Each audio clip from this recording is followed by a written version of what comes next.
अपनी गुफा में सो रहा था और वह पिछले 2 दिनों से भूखा भी था। जैसे ही लक्ष्मी शेर की गुफा के पास पहुंची, गाय की खुशबू से शेर की नींद खुल गई। वह शेर धीरे धीरे गुफा से बाहर आया और गुफा के बाहर गाय देखकर खुश हो गया। शेर ने मन ही मन सोचा कि आज उसकी 2 दिनों की भूख मिट जाएगी। वह इस तंदुरुस्त गाय का ताज़ा मांस खाएगा और यह सोचकर उसने एक तेज दहाड़ लगाई।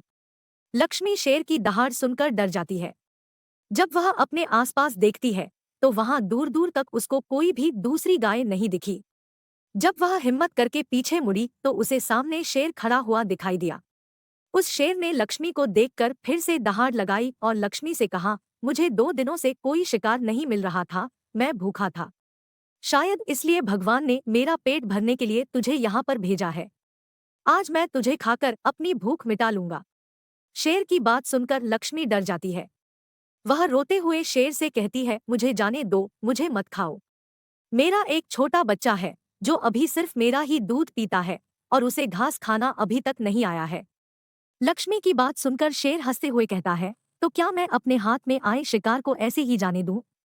मैं तो आज तुझे खाकर अपनी 2 दिनों की भूख मिटाऊंगा। शेर के ऐसा कहने पर लक्ष्मी उसके सामने रोने लगी और विनती करते हुए कहती है कि आज मुझे जाने दो। मैं आज अपने बछड़े को आखिरी बार दूध पिला दूंगी और उसे बहुत सारा प्यार करके कल सुबह होते ही तुम्हारे पास आ जाऊंगी। फिर तुम मुझे खा लेना और अपना भूखा पेट भर लेना।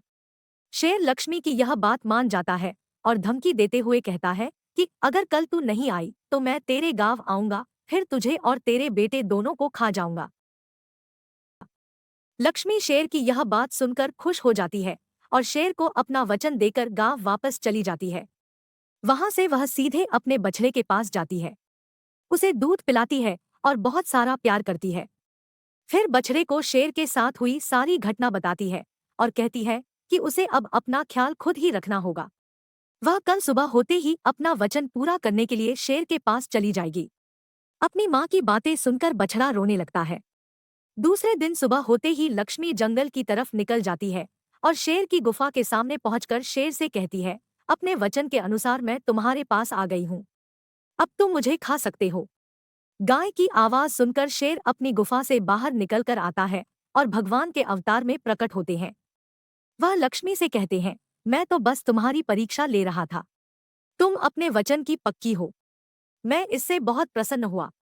तुम अब अपने घर और बछड़े के पास वापस जा सकती हो। इसके बाद वे उस गाय को गौ माता होने का वरदान भी देते हैं और उसी दिन के बाद से सभी गायों को गौ माता कहना शुरू कर देते हैं।